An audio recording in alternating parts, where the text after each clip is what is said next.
الكرم مولى النعم هادي الأمم لشريعته الله الله الله الله الله الله الله الله أزكى النسب أعلى الحسب كل و اشاعت کی توفیق اللہ سبحانہ وتعالی نے اپنے ان محبوب بندوں کو مرحمت فرمائی جنہوں نے زندگی کی ساری دلچسپیوں سے منہ موڑ کر اپنی حیات مستعار کا لمحہ لمحہ پروردگار عالم کی محبت اور ہادی برحق صلی اللہ علیہ وآلہ وسلم کی اطاعت میں بسر کیا۔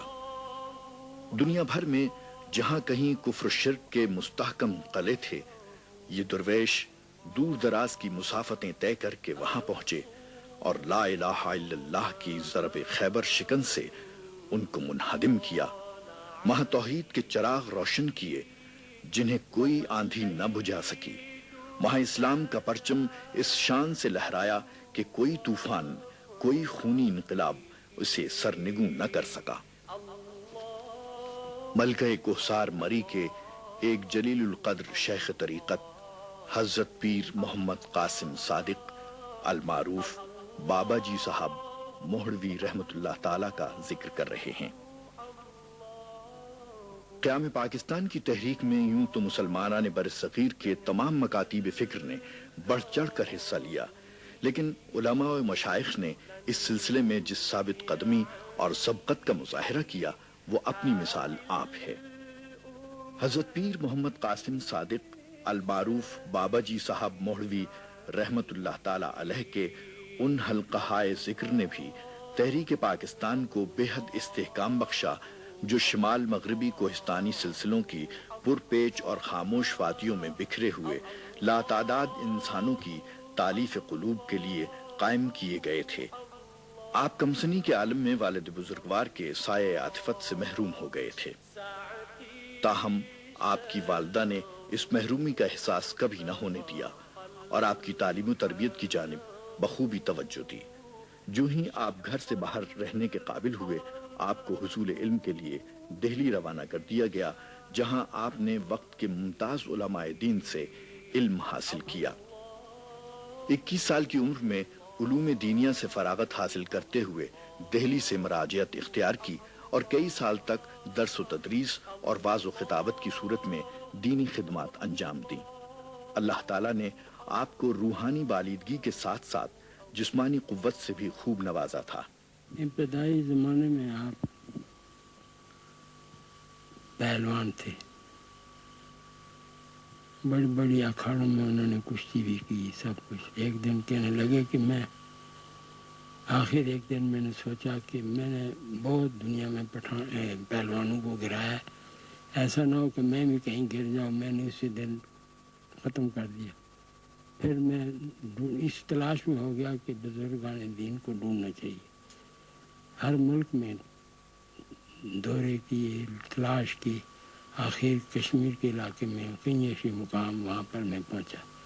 وہاں جا کر دیکھا کہ وہ بزرگ با شریعت با طریقت ہے، میں نے ان سے بیعت اختیار کی۔ آپ نے فرمایا کہ کسی بیابان جنگل میں جا کر بیٹھ جائیں جہاں پر کسی کا کوئی چیز نہ گزر نہ ہو۔ یہ جگہ بالکل بیابان تھی، میں نے اپنا ارادہ کیا اور ایک پتھر تھا اس کے اوپر آ کے بیٹھ گیا۔ بیٹھے بیٹھے بیٹھے بیٹھے پھر لوگوں میں آہستہ آہستہ چرچا ہونا شروع ہو گیا۔ پھر میرے بیٹھے ہوئے یہ مکان بنا۔ 1 گھنٹے کے بعد سے مجھ کو باہر بٹھایا گیا اور اس کے اوپر چھت ڈالی گئی۔ میں نے 80-90 سال اس مکان میں گزارا، اس سے باہر نہیں گیا۔ کوئی دنیا کی کلام، دنیا کی بات ہم نے ترک کر کے صرف خدا کی رضا اور خدا کی یاد میں اپنے وقت کو مکمل کیا اور لکھوں آج مریدین کو فیض برکات سے مستفیض فرمایا، اور طریقت نے لوگوں کو سمجھ کیا کہ طریقت اس کو کہتے ہیں، حقیقت اس کو کہتے ہیں، شریعت اس کو کہتے ہیں۔ یہ 3 جزء ہیں، پہلے شریعت، پھر طریقت، پھر حقیقت۔ تو میں نے تعلیم حقیقت 80 برس اس مسند پر بیٹھ کر کی ہے، دنیاوی کلام کوئی نہیں کیا۔ ہزاروں لوگ میرے پاس آئے دنیاوی خواہشات کے واسطے، میں نے ان کو خدا کی طرف لگایا کہ بھائی دنیا تمہارے نیچے ہوگی، تم دنیا کے واسطے اوپر ہو جاؤ، قدم 2 ہٹا دو، ایک دنیا سے اور ایک آخرت سے، نہ دنیا کا غم کرو نہ آخرت کا غم کرو، اپنے وجود میں استقامت پیدا کرو، استقامت ذات۔ حضور کا تہجد کے بعد قرآن کریم کی صبح تک تلاوت ہوتی تھی، اس کے بعد اشراق کی نماز ادا کر کے بعد اس سے دربار کھول دیتے تھے، غریب لوگ، مسکین لوگ، بیمار لوگ، حاجت مند لوگ آپ کے سامنے پیش ہوتے تھے۔ جیسا جیسا آدمی آیا ایسا ایسا اس کو بتایا اور اس کو طریقت کی لائن پر چلانے کی کوشش کی اور دعا کر کے رخصت کیا۔ یہ 80 برس یہ معمول آپ کا ہر روز رہا، ایک ذرا اس میں فرق نہیں آیا۔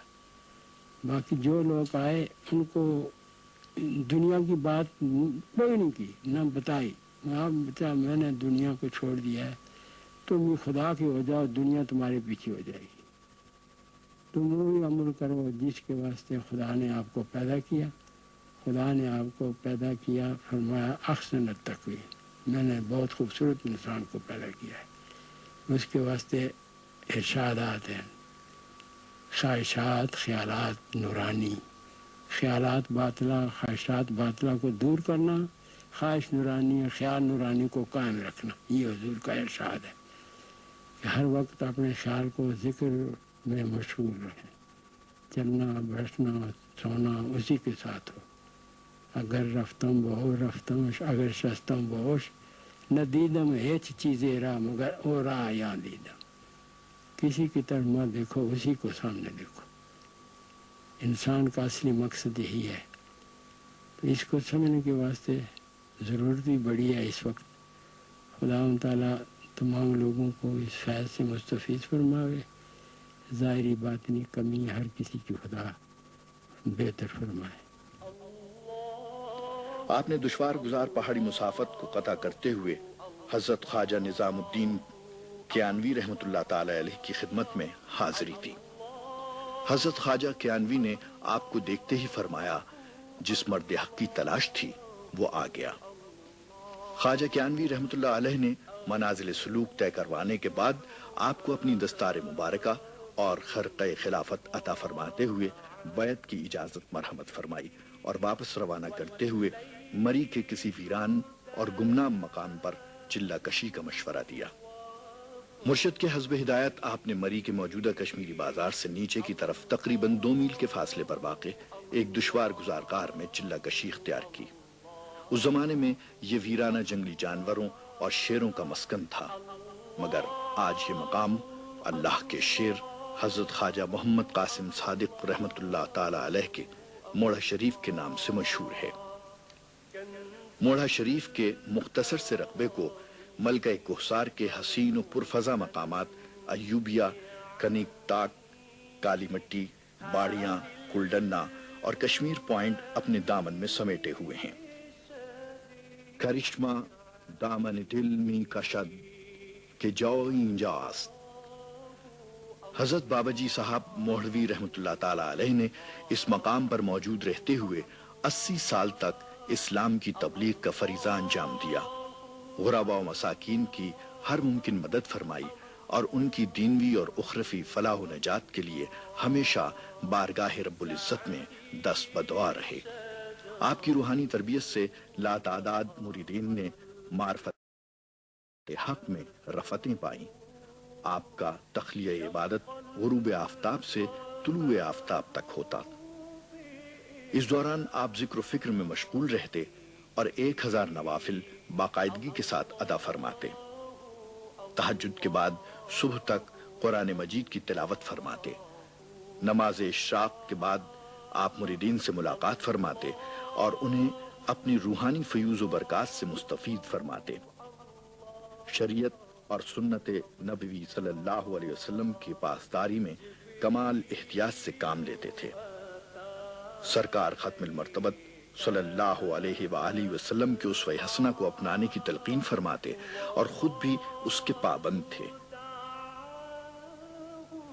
اللہ تعالیٰ نے آپ کو مثالی صحت عطا فرمائی، سوائے مرض الموت کے کہ کبھی کسی شدید جسمانی مرض میں مبتلا نہیں ہوئے، اور نہ ہی کبھی کسی دکھ بیماری کے باعث آپ کے معمولات بندگی میں کوئی فرق آیا۔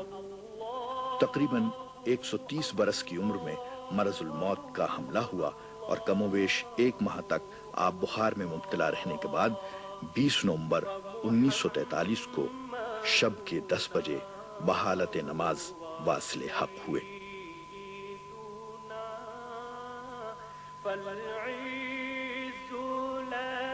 آپ کے یوم وصال کے حوالے سے ایک قابل ذکر بات یہ ہے کہ عرصہ 50 سال سے اسی تاریخ کو حضرت خواجہ صاحب ایک عظیم الشان عرس منعقد فرماتے چلے آ رہے تھے، جو بالآخر آپ ہی کا عرس قرار پایا۔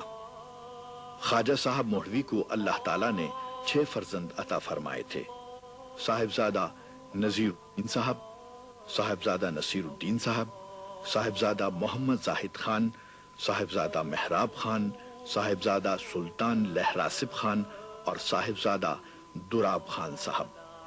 ان میں سے 4 صاحبزادگان رحلت فرما چکے ہیں اور 2 حیات ہیں، جن میں ایک حضرت خواجہ محمد زاہد خان مرکزی دربار عالیہ کے سجادہ نشین اور صاحب ارشاد ہیں۔ حضور بابا جی صاحب نے اپنے وصال سے چند برس پہلے آپ کو خلافت سے سرفراز فرمایا۔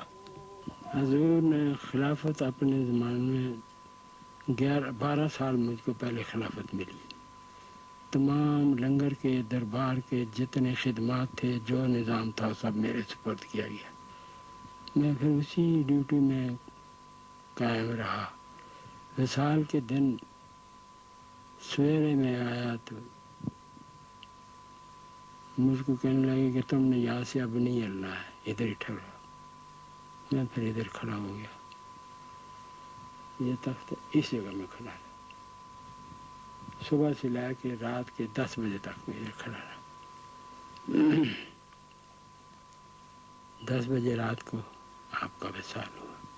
پھر اس سے بعد اپنی زندگی کو آپ کے فرمان کے اوپر ہی رکھا۔ کوئی دنیاوی کسی چیز کی، کسی مال کی، کسی کام کی خواہش نہیں رہی دل میں۔ اسی کے خیال میں حضور کے فرمان کے مطابق آج دن تک بیٹھے ہوئے ہیں۔ سلسلہ اسی طرح چل رہا ہے، میں خدمتگاروں کی طرح لوگوں کی خدمت کرتا ہوں۔ آپ مرکزی دربار موڑا شریف کے سجادہ نشین کی حیثیت سے سال میں 2 مرتبہ عرس منعقد کرواتے ہیں۔ پہلا 16 تا 18 جون، دوسرا 17 تا 19 نومبر۔ عرس کے موقع پر علماء و مشائخ اپنے مواعظ اور تقاریر میں نبی اکرم صلی اللہ علیہ وآلہ وسلم کی سیرت مبارکہ کے مختلف پہلوؤں سے حاضرین کو روشناس کراتے ہیں۔ بزرگان دین کے روحانی فیوز و برکات اور حضرت سرکار مولوی کی تعلیمات کے بیان سے عقیدت مندوں کی روحانی پیاس بجھائی جاتی ہے۔ عرس کی ان تقریبات کا اختتام اجتماعی دعا سے ہوتا ہے، جس میں بارگاہ الہی سے برادر اسلامی ممالک اور مملکت خداداد اسلامیہ جمہوریہ پاکستان کے استحکام اور ملت اسلامیہ کی اصلاح و فلاح اور بقا کے لیے خصوصی التجا کی جاتی ہے۔ یہی ان بزرگان دین کا عہد وفا ہے۔